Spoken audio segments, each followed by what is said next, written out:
La question du jour. Faut-il donner de l'huile à son animal?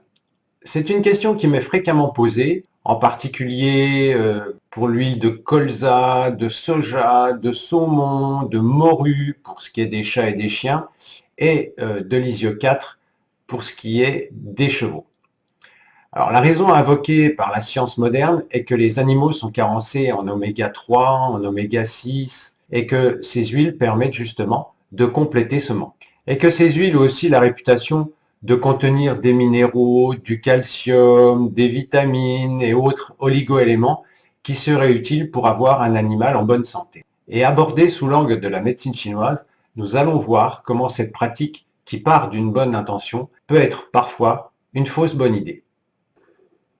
Commençons par quelques informations sur le système digestif selon la tradition chinoise. En énergétique chinoise, on dit que la composante du système digestif qui produit l'énergie est la rate. Alors en chinois, il faut entendre pi, c'est la traduction de rate, qui bien entendu n'a rien à voir avec la rate occidentale, c'est simplement la traduction, on va dire, littérale. Eh bien, la fonction de la rate, c'est d'extraire les nutriments des aliments et de faire monter cette énergie au poumon. C'est ce qu'on appelle le yang clair, et les déchets vont partir vers le bas. C'est ce qui s'appelle le yin trouble. Ça, c'est quand tout se passe bien. Eh bien, quel est le lien avec l'huile? Justement, l'huile a la propriété d'encombrer la rate. C'est vrai pour l'huile, c'est vrai aussi pour les aliments sucrés. C'est vrai pour votre chat, c'est vrai pour votre chien, c'est vrai pour votre cheval, et c'est vrai pour vous. Le top, c'est le Nutella. C'est gras et c'est sucré. C'est bon, mais ça a des inconvénients.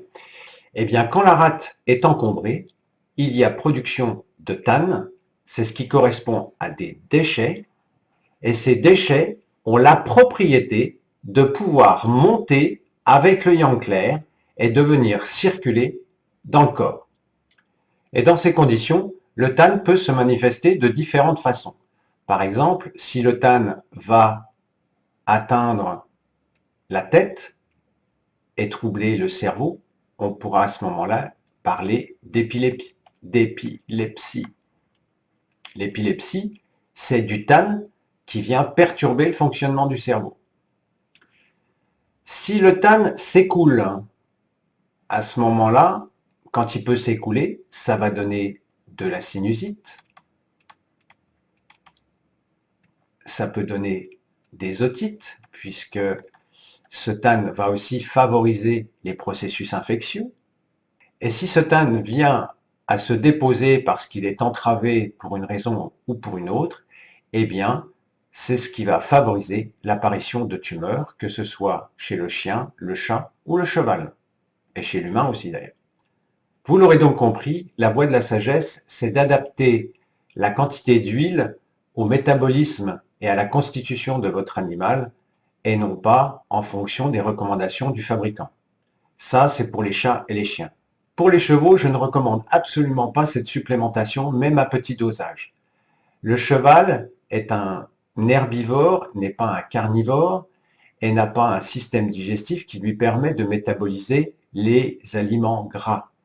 Donc, outre le fait de produire du than, vous risquez d'augmenter le risque de colique et puis de prolifération bactérienne parce que justement, cela va induire des stagnations au sein de son système digestif. Donc, pas d'huile pour les chevaux, là-dessus, je suis formel. Et dans une prochaine vidéo, je vous montrerai comment vérifier que tout se passe bien au niveau du système digestif de votre animal. C'est toujours utile que vous lui donniez de l'huile ou pas.